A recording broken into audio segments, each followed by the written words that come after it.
in Provincetown.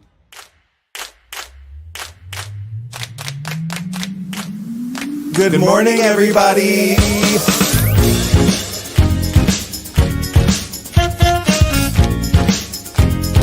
Wake up. Wake up, wake up. In Provincetown. This week featuring Wake up, wake up. Can I have some coffee? Wake up, wake up. Make it strong, please. Hey. Oh. Hey. Wake up, wake up. Oh.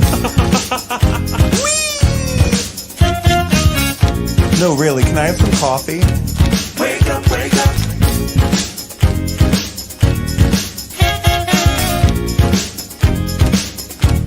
Wake up, wake up. Good morning, everyone. It's December 20th. Wow. Yeah. Wow. It's almost the new year. It is.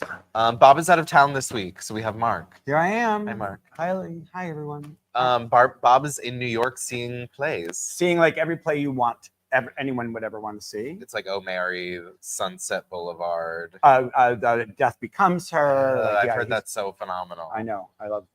Good for Bob. Is he seeing Gypsy? Maybe. Bob, if you're watching, let us know if you're seeing Gypsy. I had a dream.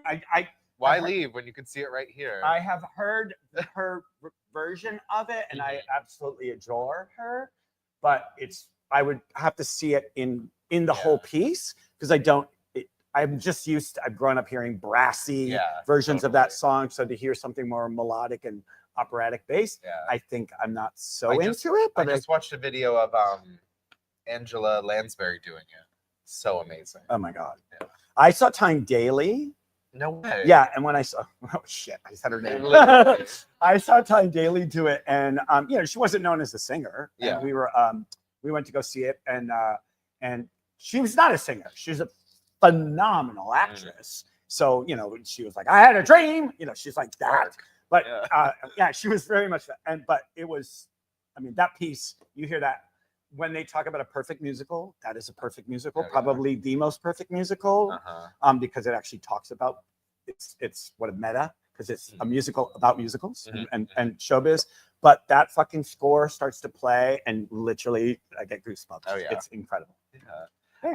Everyone I've known who's seen Death Becomes Her, like I think Brittany saw it when they were in New York for Jack of Hearts, and she saw it again later that week because she loved it so much. It's Simard is one of the actresses. Yes. And Megan Hilty. Yes. From Smash. I do love Megan Hilty. She was the second Glinda I saw on Broadway. Yeah. Phenomenal. And I think the special effects, we're going to go see shows for special effects. No, but I think practical effects of what has to take place during that thing are supposedly amazing. Yeah. So, that's why you see shows for practical effects. Yes.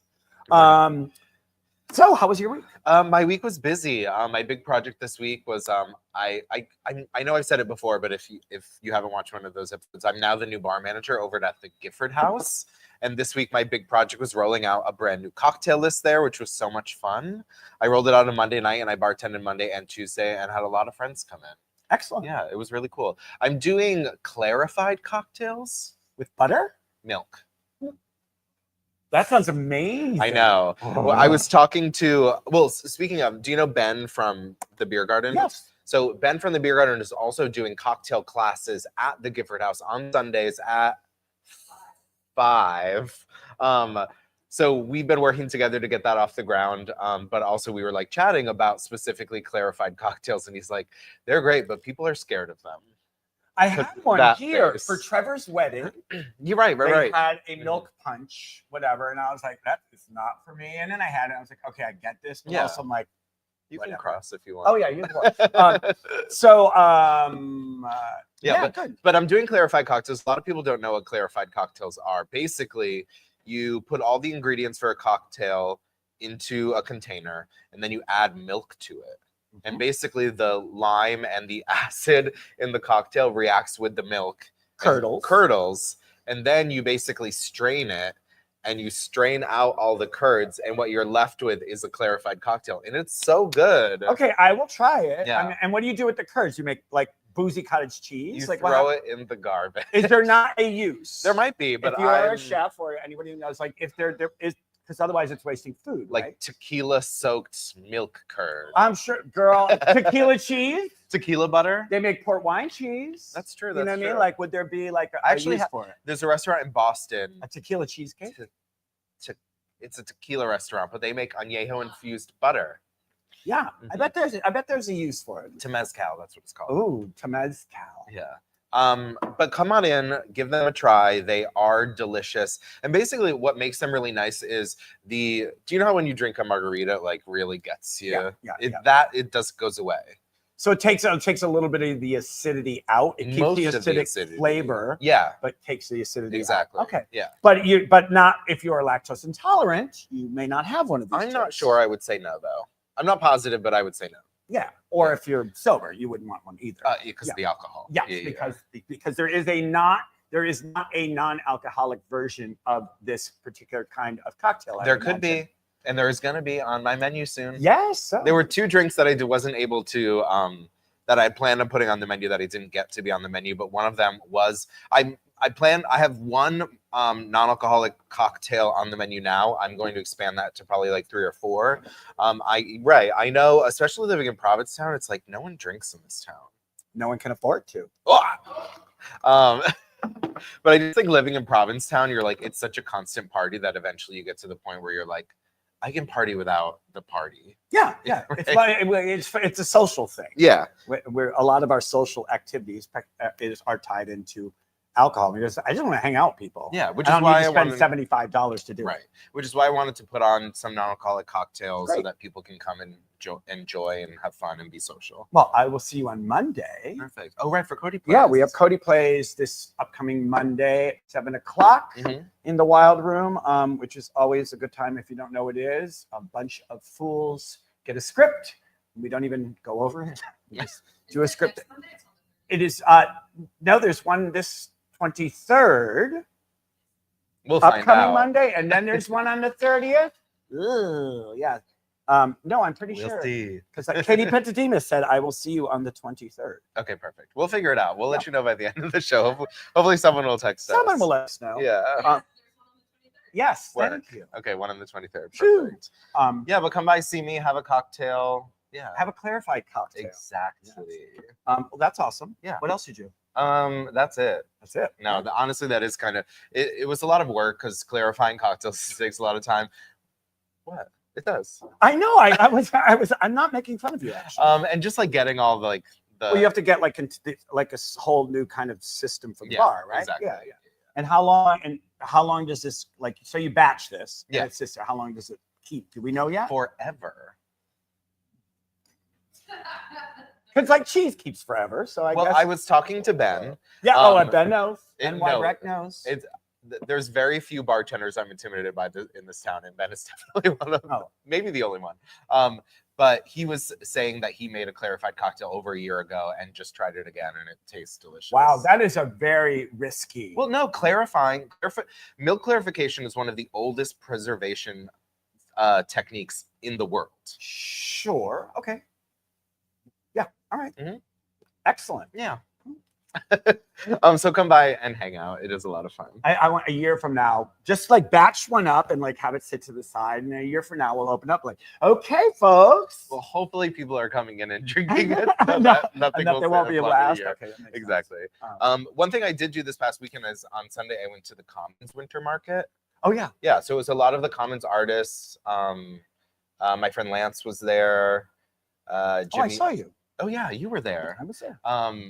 Mama Lee was there. Josh Wilmuth. It was really awesome. It was really fun. The person I makes the spoons, the wooden spoons.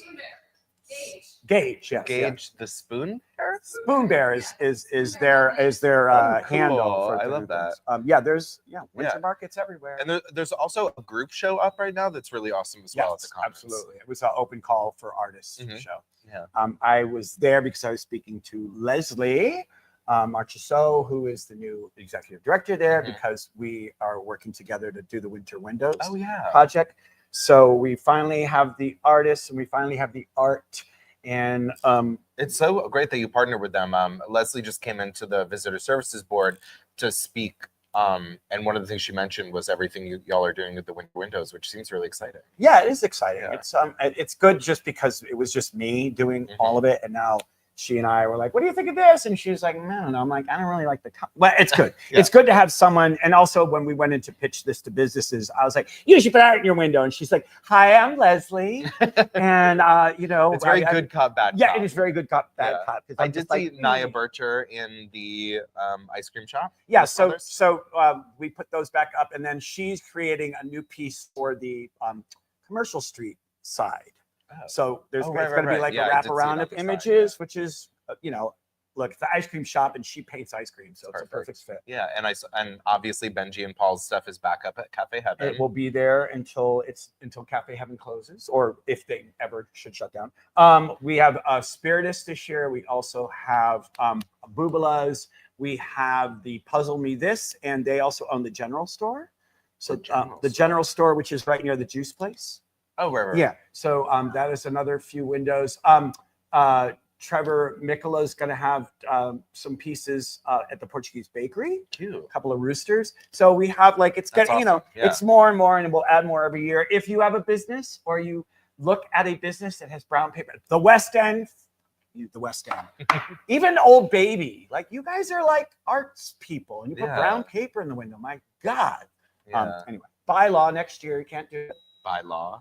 It's on the. I'm going to put one up. I'm going to have the town vote to see if we can put a bylaw that says you cannot close your shop. You have a business in the West End. It's like a ghost town. It's insulting. Sorry, folks. You can buy pink paper. Yeah. At least the Black Dog did red paper. Shall we pick it? Yeah, let's do it. The Black Dog seemingly closed. I'm not sure if they're going to be reopening in a different location. I doubt it as well. But it seems like the Black Dog is gone, which is a bummer. And if you were, I'm not even on the community space because I'm banned. But if you, you know, the stupid people not the stupid people, the people with terrible opinions or wrong opinions on the community space, they're like, that store was stupid and it was a chain and I never went there. Why would anyone go there? And then other people like year-round business that employed year-round people for, you know, at least a decade or however long they've been in that shop. And they are, if it's a chain, yes, but they're locally, like they were created on Martha's Vineyard. They were like in this area. They also did a lot of cool community events. They did dog adoptions. Absolutely. I liked it. They did a lot of really cool stuff. And you know, any business, whether you like the business or patronize the business, any business here that closes is not something to be celebrated. Yeah, because it's something I was walking down Commercial Street in June this last year, and there were many storefronts that were just empty. So the idea of a business closing and something moving in is not a guarantee anymore. Right. If something were to move in, you know, the rents that landlords charge, and I get it, there's taxes. I know how business works. But when you are, you know, you want a business to be in there and you're charging them $70,000 for the season, it's a lot of anything to sell, be it T-shirts or, you know, thongs, whatever the hell you're selling. It's a lot, and you want to pay employees fairly. And it's tough. It's tough. It's tough for any business. So we should not celebrate businesses closing, you know, for any reason, no matter what the business is. I mean, we're the hardware store will be closing over the winter at some point. You know, like these are big things, and you know, there's businesses, you know, storefronts sitting there empty. Again, if you have an empty storefront, you want to put some art in the window, contact me or Leslie at the comments. Pivoted right Mr. back. Salucci. But yeah, we don't celebrate things that are closing. Unless if you know if the Black Dog's moving, because somebody did say that as part of the thread, but let us know. I don't know. And at least they put red paper in the window. Let's transition from things closing to things opening. The Cannery Wharf Park. Last time I was down in that end, it was a dirt pit, but I guess that shows how often I just end up down that end of town. But I saw pictures; it's almost ready. They laid sod. They're putting trees in. Yeah, they're just waiting on a couple finishing touches. They're actually waiting on electricity to be installed because they don't want it to ever be open where like it would be a hazard because who wants anything to be What you mean with like lights and stuff? lights and stuff. Yeah. So they're just waiting for that to get hooked up. It'll probably open up in January. Oh, that's awesome. Yeah. According to town manager Alex Morris. That's crazy. I'm excited to see what a resource that ends up being in the summer. It's Like a nice beautiful. little And place it's, you know, to sit. yeah. And a lot of people are like, oh my God, we spent so much money on the park. We're allowed to spend money on nice things. Yeah, Like Mata Field, like that park, like things that people love to be mad. And as a person who's always mad, I get it. But right. you know, it's like it's a park and it's pretty. Right. We can spend money on housing, which we're doing, and we can also have parks. A lot of people forget that a lot of the infrastructure of this town was ignored for decades because they would put something up for it before town vote and everybody like, that's so expensive. And then you realize, well, everything's fucking crumbling. Right. Like, let's have a nice park on the waterfront. You have to take care of things. And if you want people to come and spend $7,000 for their week vacation, it would be nice. And this isn't just for the tourists. Wouldn't you like to go sit with a book at a nice park? I would. Yeah, me too. Yeah. Me too. Did you do anything this week? I've been dog sitting. Oh, cute. 2 dogs, which was a lot, but they're both sweet and they are a lot of fun, and that's been nice. You're getting your steps in? Yes. Also, but you know, like, you like dogs? I've loved dogs. Contrary to All popular right, opinion. but you've dogs. Are you a dogs in the bed person or a dogs absolutely not in the bed person? It depends on the dog. Yeah, Brewski, actually, it's just Brewski. Brewski sleeps in bed with me. No other dogs do. Yeah, we at some point this week we had 2 dogs in the bed. It was like me and Paul, in a bed built for 3 because I'm house sitting for a throuple. Me and Paul and a dog, and we were like every other person, every other thing was a dog. 4 dogs in a bed. 4 dogs in a bed, but it's been fun. I do love dogs. I just wish I had the wherewithal to like have one all the time. I can't believe I said that because to have a dog all the time. Yeah. Like to get a dog. they're pretty cool. When you just like, you're so cute, Yeah. and you go on your day, you're like, come here, touch me. See, I'm very much a fan of being a dog uncle. Oh, I absolutely love that. I And never have to worry, but I love seeing them. Yeah. I'll take you for a week. Yeah, exactly. Paul is such a not a worry word. Paul is a very kind person, so he's always thinking outside of himself, which is not necessarily me. So he's like, I don't know, she didn't eat all her food. Maybe she's, and I'm like, it's a dog. It will eat when it's hungry. Yeah. It's fine. She'll be fine. Both will be fine. And they will be. They will be fine. Yeah. So I did that, but I also got in the paper this week. Tell me about this. So speaking of town and speaking of lawsuits and speaking of Ben, he went in with and you Ben for this. as well. Yeah, yeah. He's So, all over this episode. yeah. So look. Oh, there's me. There's my best side. Oh, that's you? Yeah, that's me. I I'm thought not a town employee. I thought it was they're an in orange green retaining jackets. wall. No, how did you just call me fat?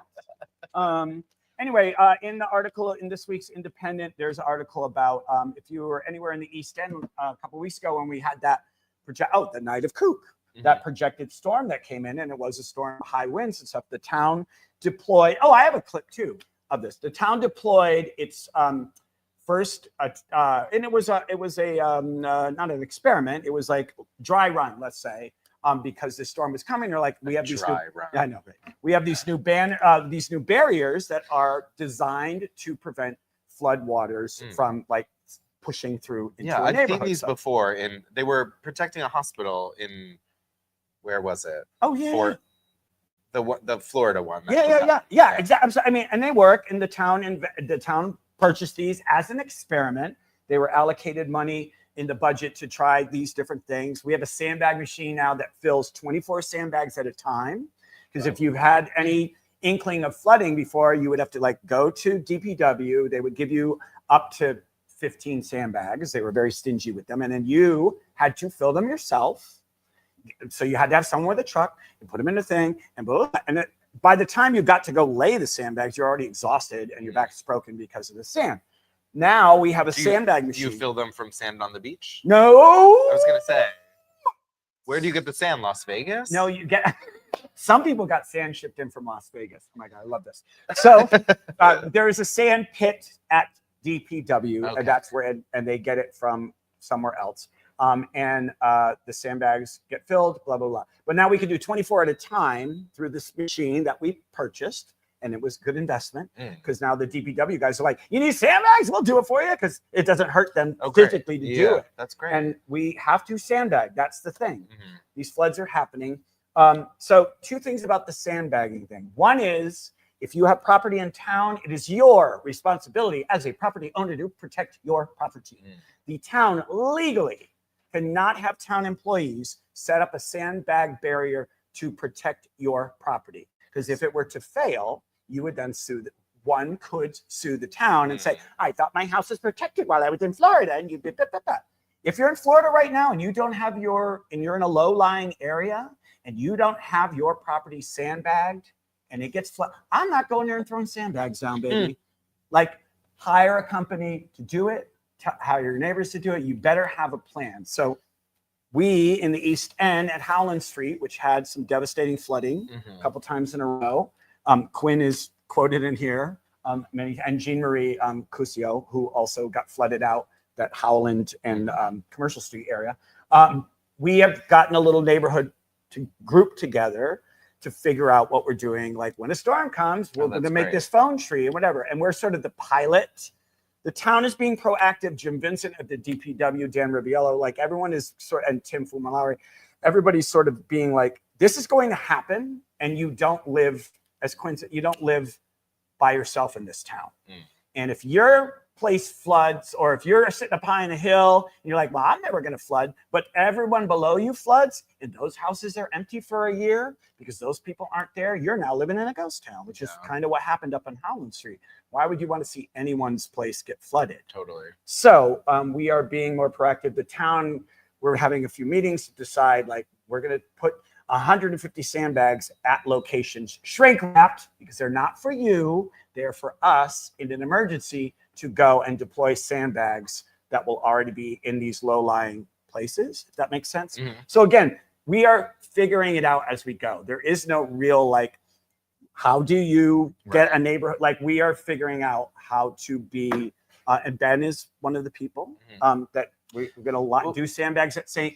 We have permission from the Ice House to do, for all winter, a sandbag barrier.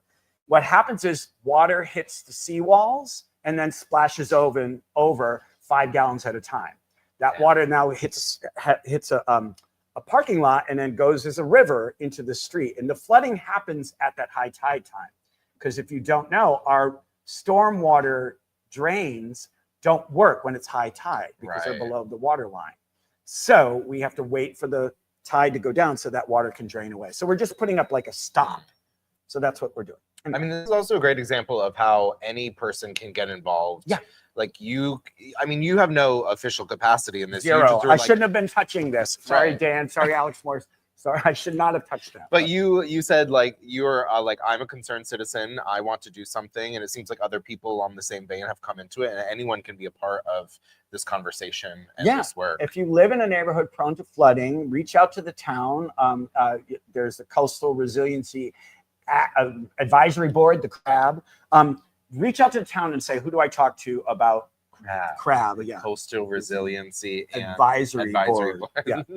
Again, because this is going to happen. Just a little video of just the barriers. And of course, the town put up the barriers in this part because they wanted to experiment with them. And immediately they say, those won't work. The water's just going to go right around them all. I was like, bitch, the town purchased more. So now, and it's also like, oh, great, you want to be involved. Exactly.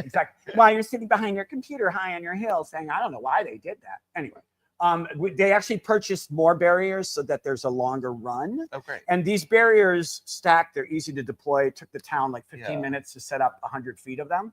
They're not just for, because the storms, depending on the wind, hit different parts of town. So this is not just the East End storm barrier. The town owns this. They will deploy it to another part of town if it's needed. Anyway, it's again, an experiment. There might be some flooding, but every storm we learn more. Play that video. Sorry. Play that video.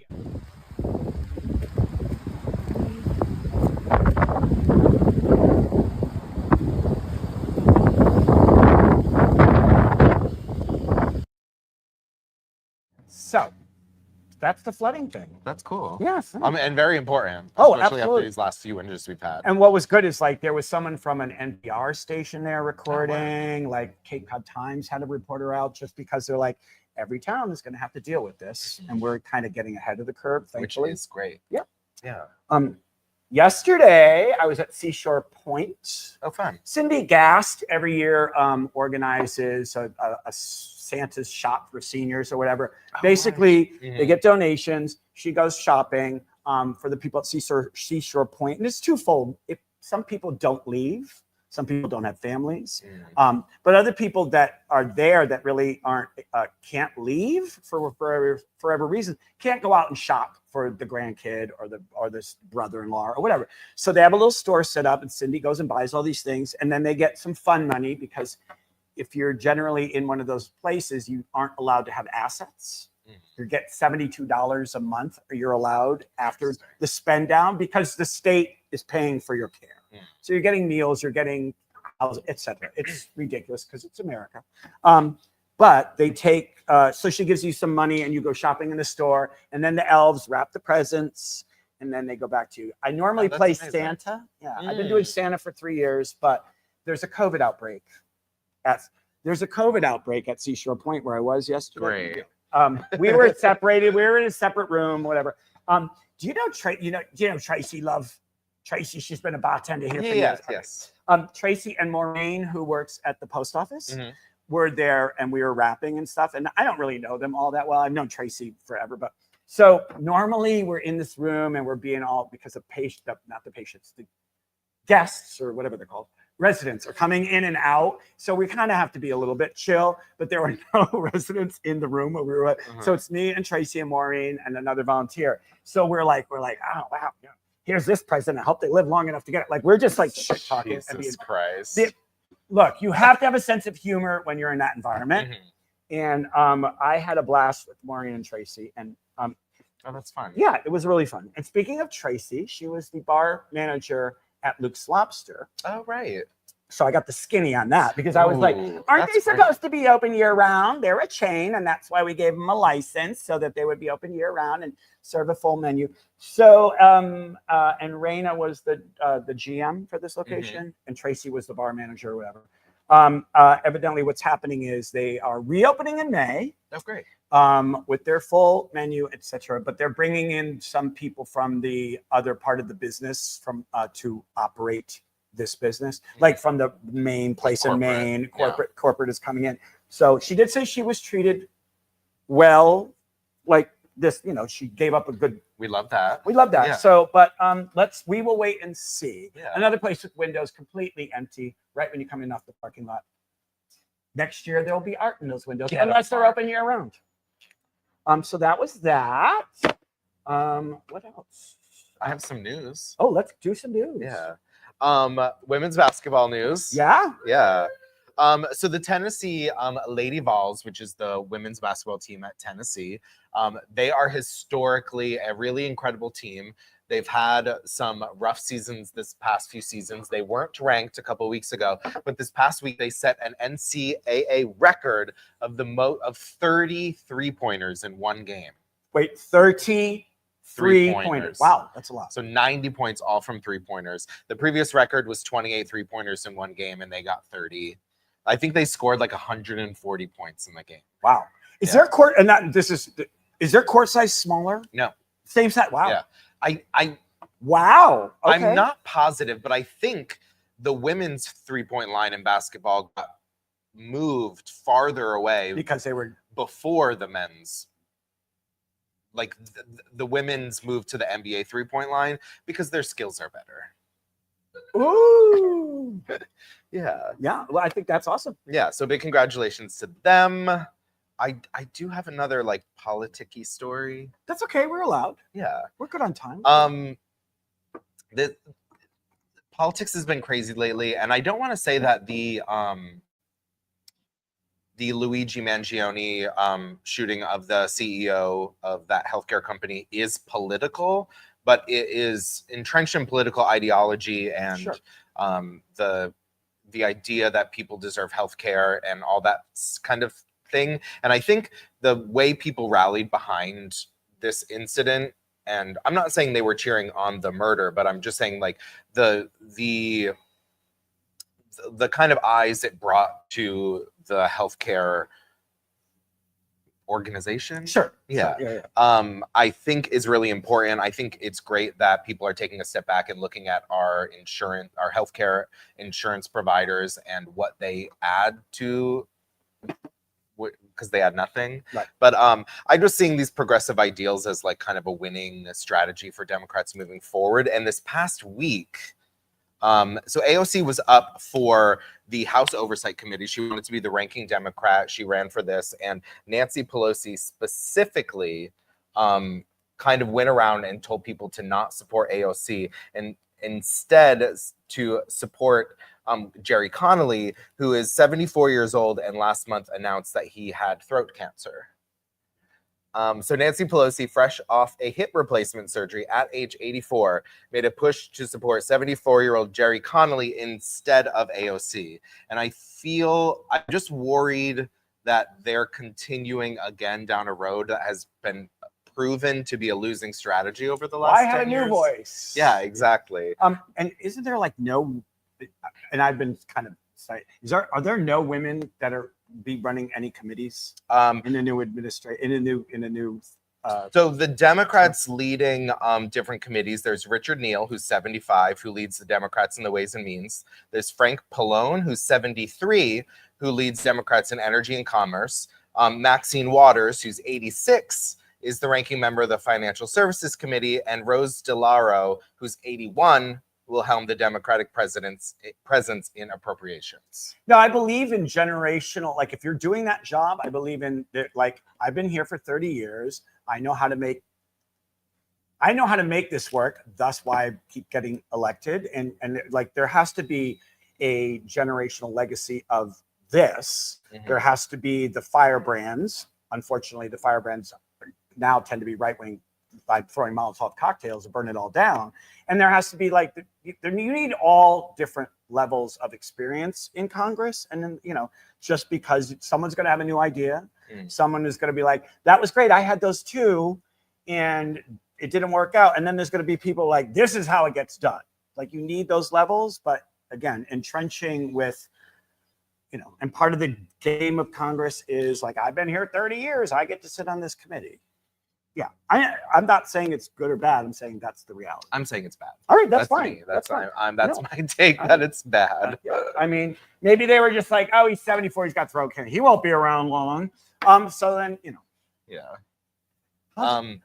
I just think the way for Democrats, and maybe not Democrats, I think the way forward to get a huge majority of the American population behind you in politics, regardless of party, whether you're Republican, Democrat, or something else, is to fully embrace progressive policies. And it really seems like the best people at fighting progressive policies are Democrats. It can be, but yeah, I mean, the irony is that progressive policies, everybody wants them until they think somebody else is getting it before them. Right. And then they're like, no, absolutely not. And that's the problem. Like there should be free healthcare. There should be free education, all of these things. But like, oh, we're going to cut this debt for everything. But I paid my debt, and why should these be? Oh, I've worked for 40 years to pay off that ridiculous debt. Why should this person not suffer for 40 years like I did? There has to be a point where we decide to make things better for our society. And there are the people who experience the bad parts of it before the change, but you have to want it to be better moving forward. There's always going to be a bad part before the change. Right. And I'm sorry, I'll be the last one that suffered through that. I'm not gonna say just because I suffered means someone else has to. That's bullshit. Right. And that's human nature, unfortunately. Also, details of Trump's tax plan came out this past week, and every single person making less than $350,000 a year will be paying significantly more in taxes. What? 4 years. What? Yeah. I'm gonna pay more taxes and my milk. I won't even be able to get milk because if they deport all those people that work in our farming agribusiness. Right. He also came out and admitted that he has no control over grocery prices and they won't be going down. This is a shock too. Yeah. If people could control grocery prices, that party would always win the election. I mean, if they could control the gas prices, that party would always win. Well, the you election. can control these prices of things through regulation. There was actually a bill introduced into Congress a few months ago by Democrats to limit price gouging, and all Republicans voted against it, which would have actually been a way to control things like inflation and grocery prices, but all the Republicans voted against it. Huh, weird. That's because somebody else was going to get a discount that I didn't get. Yeah. Ugh. Do you have anything else, or should we go to? I have one other thing. Just two things. I'm going to go to that train thing in Orleans tomorrow. Yeah, there's like I was reading in Independent. There's like a model train club, and they set up in Orleans at the Hilltop Plaza. Is it like a Christmassy thing? Well, there's a model train club, and they set up this big display every year, and they have an open house. And I guess they have 6,000 square feet of model trains of all different sizes going around tracks and stuff like that, awesome. And the little miniature things or whatever. I think it's totally cool. It's free. It's from 1 to 4 at the Nauset Train Club. I don't know the details, but it's at Hilltop. Get the Independent this week, our favorite local newspaper. Mark's in it. I'm in it too. And one other thing, tomorrow at the library, there is a reading of Charles Dickens' A Christmas Carol from 1 to 4:30. I will be reading at 4 o'clock. Do you just get a segment of it, or do you? Yeah, they give you pages. And last year I read all of the boring shit. And like Scrooge walked up the stairs, where I'm like, ugh. So I was like, can I have something with dialogue? So I'm doing those the people that get his curtains and shit. Oh yeah. Yeah. So I'm doing that scene. Yeah. And I think they still need readers. Okay. So if you love to read and you have some desire to, it's so low, whatever. It's a cute little room full of people, hot chocolate and whatever.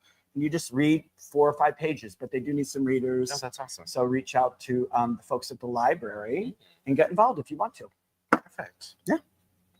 That's it. That's my. Let's head over to Sam with the roundup to find out everything we've got going on this week. Good morning, everyone, on this chilly December 20th, and welcome to the Wake Up Weekly Roundup with me, Sam Sewell, for the week of December 20th through December 26th. It is just before the holidays, and that means it is time for the Townie Holiday Extravaganza, going on now until the 22nd.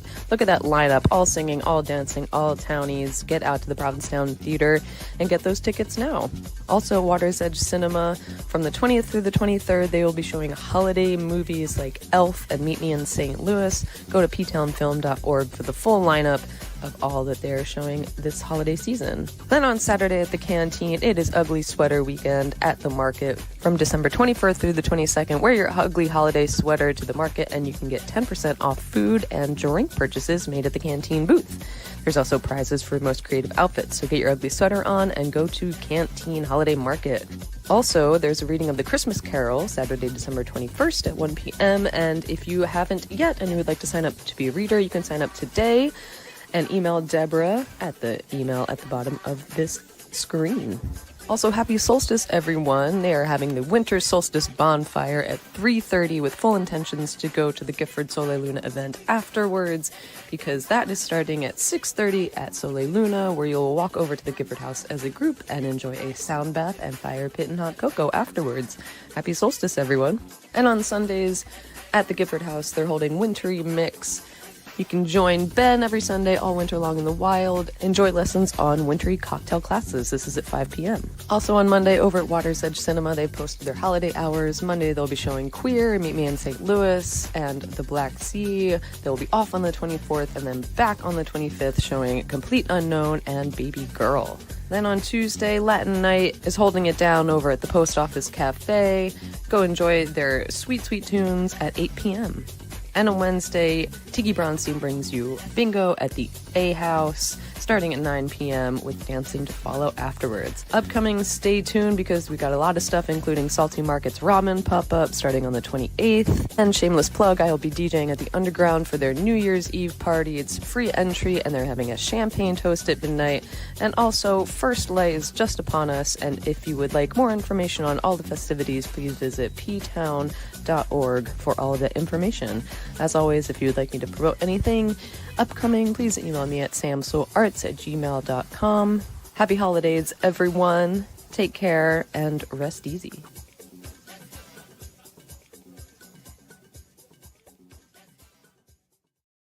So much. Sam, get on down to P-Town and partake in all the fun stuff. Please welcome Olivia Bazzano from Hello. Sole Luna, literally. Thanks for coming in this morning. Thank you for welcoming me. Yeah, of course. So you have a business here in Provincetown, I do. Sole Luna. I do. It is wellness, meditation, sound Massage. baths. Yes. It's a full wellness studio. It's been open for about 2 years. Yes, going into my 3rd year now. Congratulations. Thank you. Tell us a little about the business and everything you offer.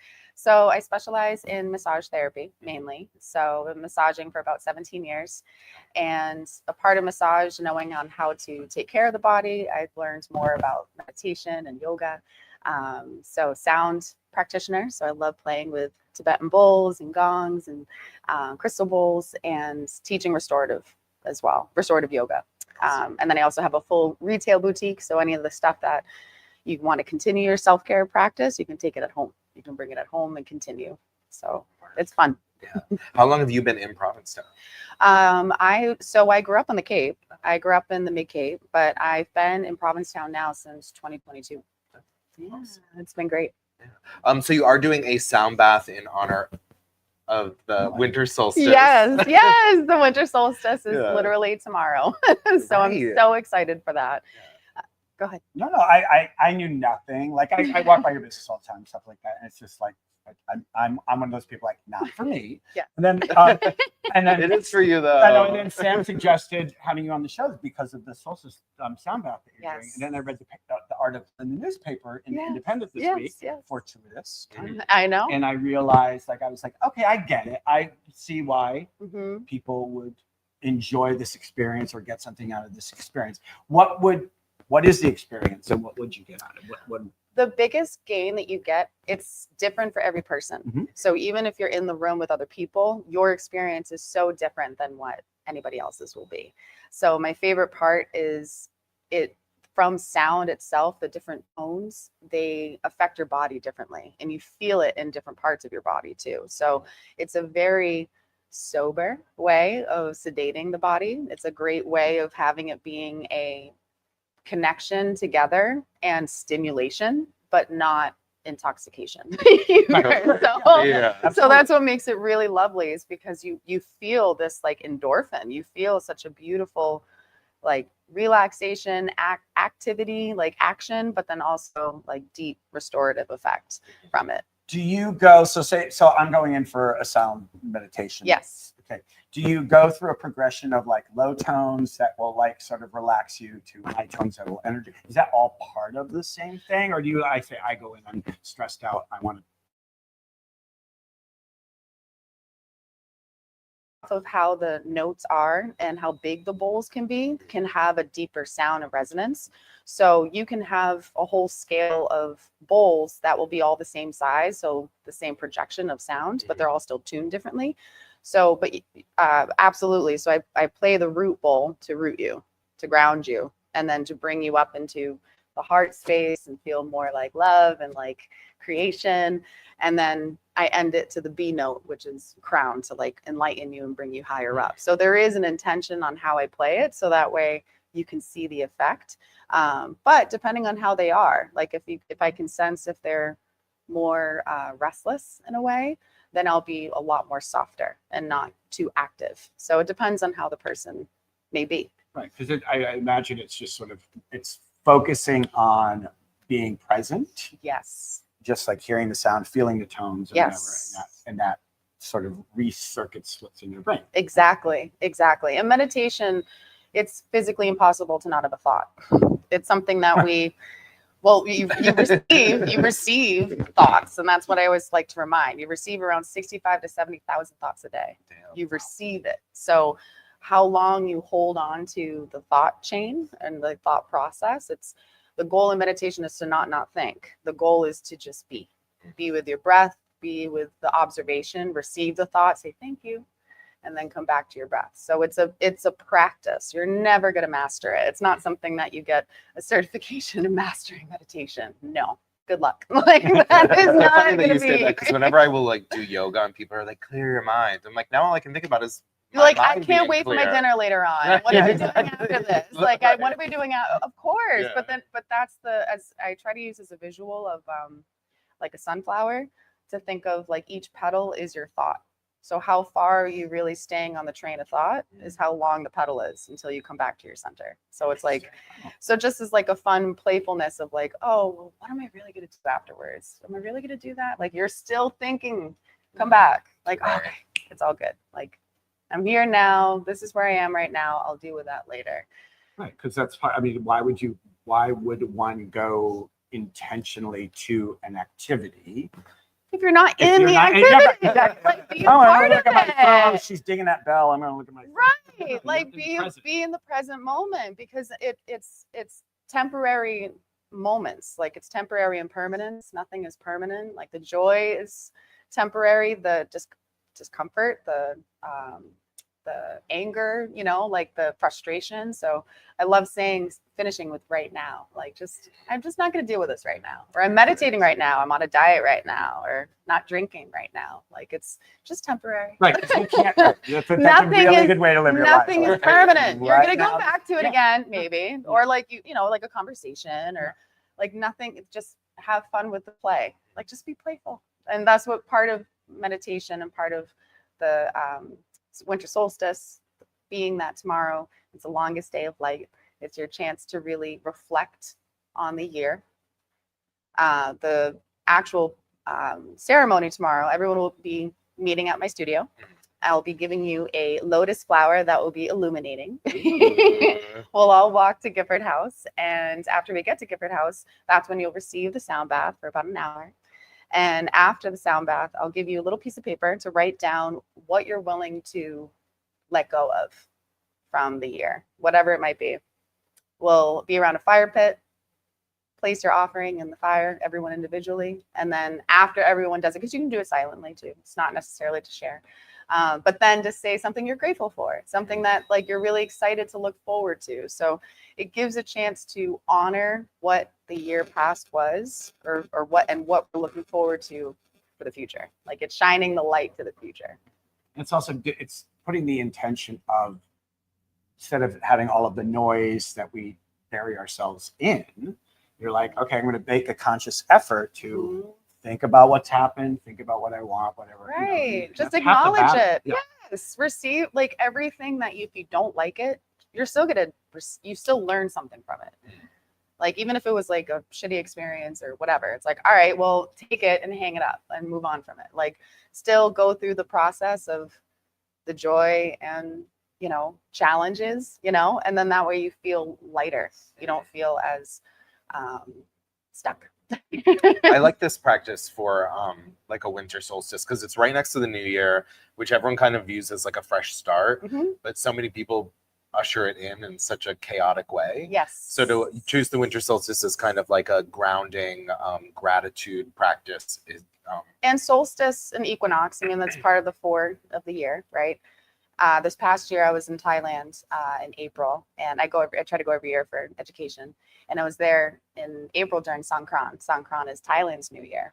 And so that's between April like 12th to 15th. It's a full water festival. If you've never been, it's incredible.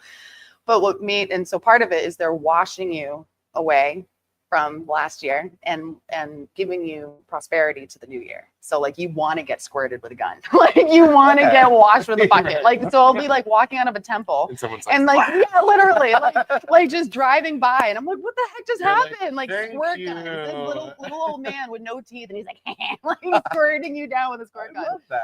But what my favorite takeaway from that is it made sense to the new year being in spring, because that's the spring, it's the full seasonal component. Right. So new year happening in December, January doesn't really make sense because we're still in a winter dormancy.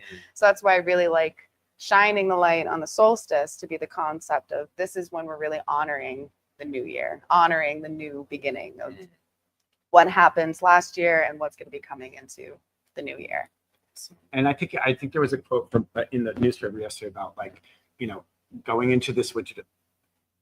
Did you say all flowers don't bloom? What? No, so no flower stays full bloom year round. Right. So there You has have to to allow dormancy. You have to allow a chance. It's hibernation. It's why we like all of a sudden we want a beef stew. Like all of a sudden we want candles and we want more blankets. It's part of why we want to feel incubated. And that's why like a sound bath too gives you that chance of feeling that little cocoon of coddle. But you're in a room with other people that are doing the same thing. So then when you wake up from it, you're like, oh my God, where'd you go? Like, how do you feel? Like it makes it into such a stimulating effect. I actually reached out to Sam for Sam to do some DJing afterwards. So cool. just to kind of still give that same camaraderie, community. Like you don't have, like you said earlier, you don't have to feel like you have to go out to just have cocktails to be social. Like you should feel social in that exciting of just like being with each other and not about a substance, if that makes sense. Like about well-being. Be about well-being. So it's me at 5 o'clock at Olivia? 6.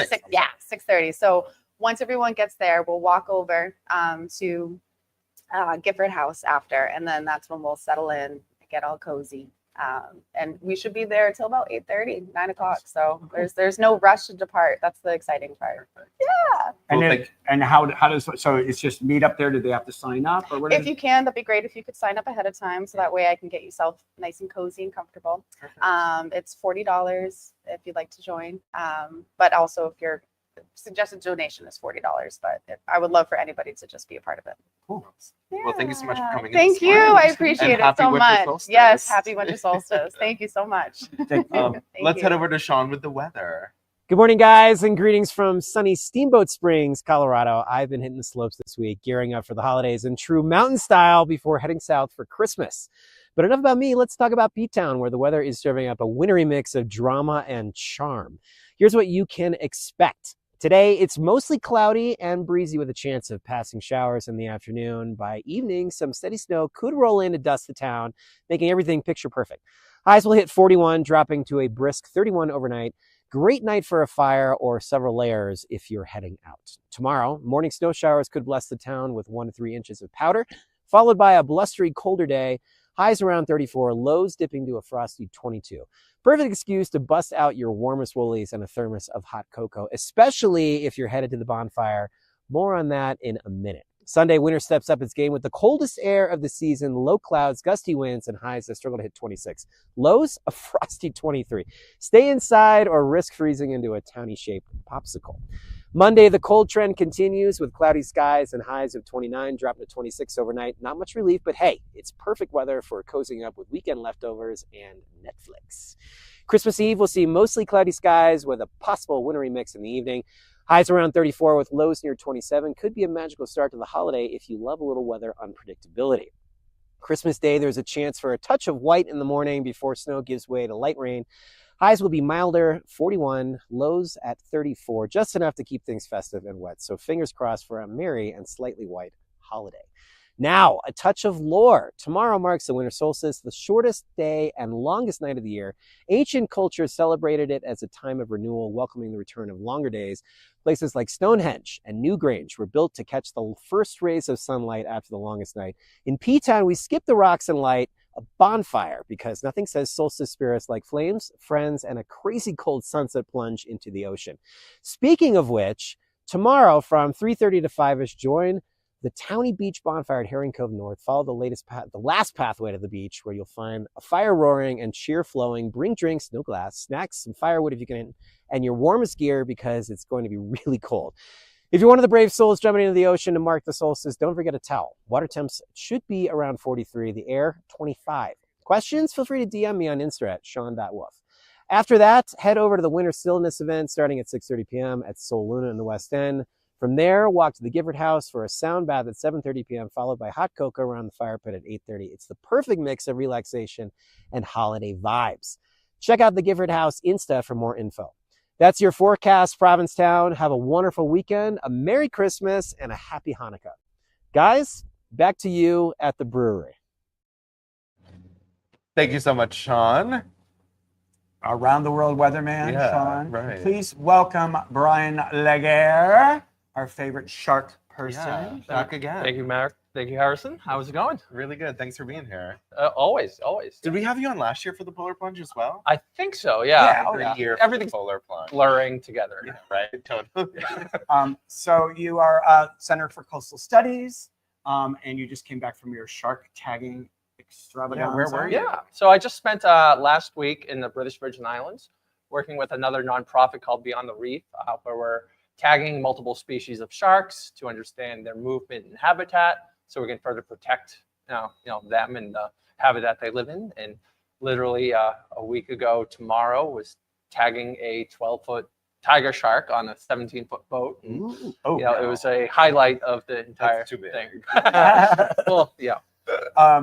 So you are responsible for sort of organizing the polar bear plunge every year. Yeah. So the great thing, it started by Steve Katsarinas and Brendan and Harbor Lounge a number of years ago, became a fundraiser that is now supporting the shark ecology program.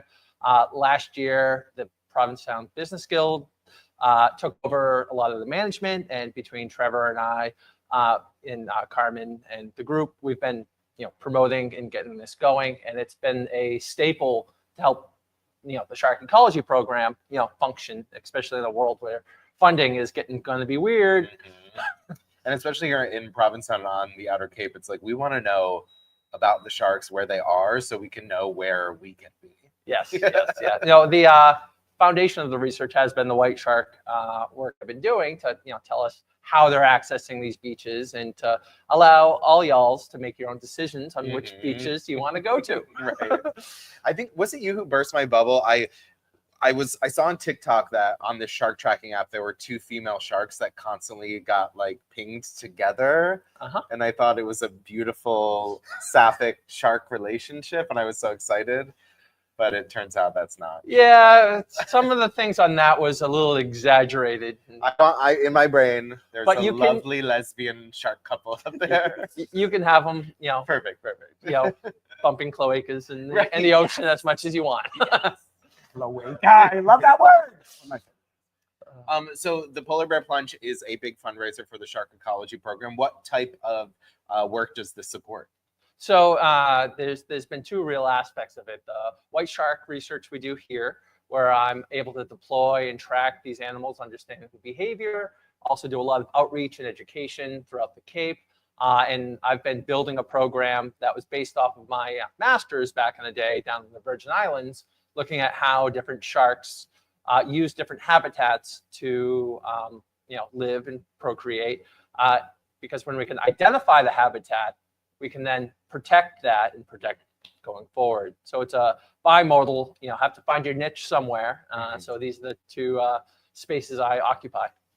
Is there any like new shocking shark news since last time we had you on? Nothing shocking, but the doing the work this year in the British Virgin Islands is really showing me how important a specific island called Anegada is. And we've tagged over 120 sharks this year of 7 different species, everything from Caribbean sharpnose to a great hammerhead to tiger sharks and lemon sharks. It's becoming a very important, really unknown shark hotspot for the Caribbean. And sharks don't ignore boundaries like a lot of things. So understanding them provides a ocean that can be a little bit healthier. So when you tag a shark, how long does the tag last? All depends on the specific type of tag. So like the plastic tags just for identification can last years and years and years. The acoustic tags, like we tag the sharks around here, about 5 to 10 years. The satellite tags, around a year or so, but it all depends on the question that we're trying to answer with these different tags. And the migratory aspects of are great white sharks the farthest migrating sharks distance? I'd probably say like more blue sharks travel further, but white sharks are one of the most what's called cosmopolitan sharks. They're in almost all the oceans all around the world. They're very widely distributed. The ones around here go from Newfoundland down to like the Bahamas and the Gulf of Mexico annually. The ones that are passing through our waters right now are probably ones coming from Canada heading south.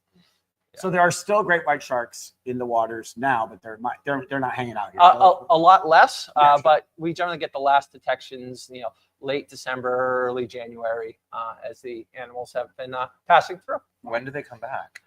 Generally May into early June, and peaking in October, August through October. Yeah. Interesting. So what? So the polar bear plunge, if you don't know, It's the day. It's New Year's Day. Yes. Yep. New Year's Day at noon, we jump in the water. We start gathering at Johnson Street parking lot and Harbor Lounge around 11 to 11:30. We have got a couple different options. And a lot of people say, I'm not going to be in Provincetown. Well, wait. We have a virtual plunge that you can sign up for to still support the program. I'll be in Miami virtually plunging. Exactly. You can jump in the water down there, sign up, and you still can support the cause. We have fundraising teams like a 5K. You can sponsor. I want to raise $1,000 for this, and you can get your friends and minions to support that. There's there's a lot of different ways to help support because again, funding like this, as the potential next administration is going to be attacking NOAA and all these other sources, becomes really important moving forward. So, and also one of the things, I know, what better way to cure a hangover is jumping into ice cold water. Yeah. With your water shoes. Mm-hmm. Don't go barefoot. You don't need anybody being having their feet cut up. Impaled by a And razor cold clamp. sand is awful on your feet. So like having something protecting your feet just from standing in the cold sand is worth it beyond getting cut by an oyster too. How many people did you have last year? We had about 250. 250 people paying me to jump in the water January 1st is just remarkable because I hate cold water. But I'm there in my Speedo jumping into the ocean because the least amount of clothes, the faster you can dry off. Right. And you couldn't wear your Speedo in the British Virgin Islands because it's not appropriate for workplaces. Oh, okay. All right. I wanted you to say that word. That The anti-mon. The anti-mon. The what? It's a kind of a slur for homosexual men. You're the anti-mon. Okay. Man. Oh, Yeah. Jesus. Well, whatever. Yeah. Every culture has its slur Yeah, for right. other people. Do you have to register? Yeah, so the registration's open. We got another, up until the plunge, you can register. It's $60, gets you a T-shirt, gets you support to the plunge, and it's a good old time. The link, I believe, is available both through PVG, through website, through Wake Up as well. And that is tax deductible, correct? Absolutely. Yeah. So get it on your income tax for this year. Yeah. Get those, high stock profiles to, get Oh, your tax budget down. My 401k. West End Yeah. people. God. Thank you so much for coming in. Best of luck with the polar bear plunge and all of your work. We'll have you in again sometime soon Always. to tell us about the sharks again. I feel like I always ask the same questions, but Oh, I can always answer them a different way. Perfect. So there's a lot going on at the Center for Coastal Studies in the next few months. We have changed new executive director. Yep. Yeah, we're getting new executive director and Marie Runfellow. She's coming actually from NOAA, and she's a Cape Cod native, and she'll be here. Daniel Plashes took over for Stormy. Now that we're in the middle of right whale season, they're starting to show up, and lots of changes and lots of good things moving forward. Great. that's really exciting. Thanks for coming in today. Thank you. Thank you. Thank you to everyone watching. A big thank you to our sponsors, the Crown and Anchor, the Provincetown Brewing Company, the Boat Slip, Shipwreck at the Brass Key, as well as the Provincetown Business Guild, PTV, and Provincetown Tourism.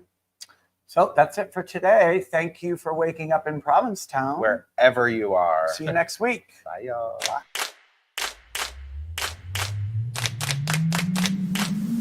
Good morning, everybody.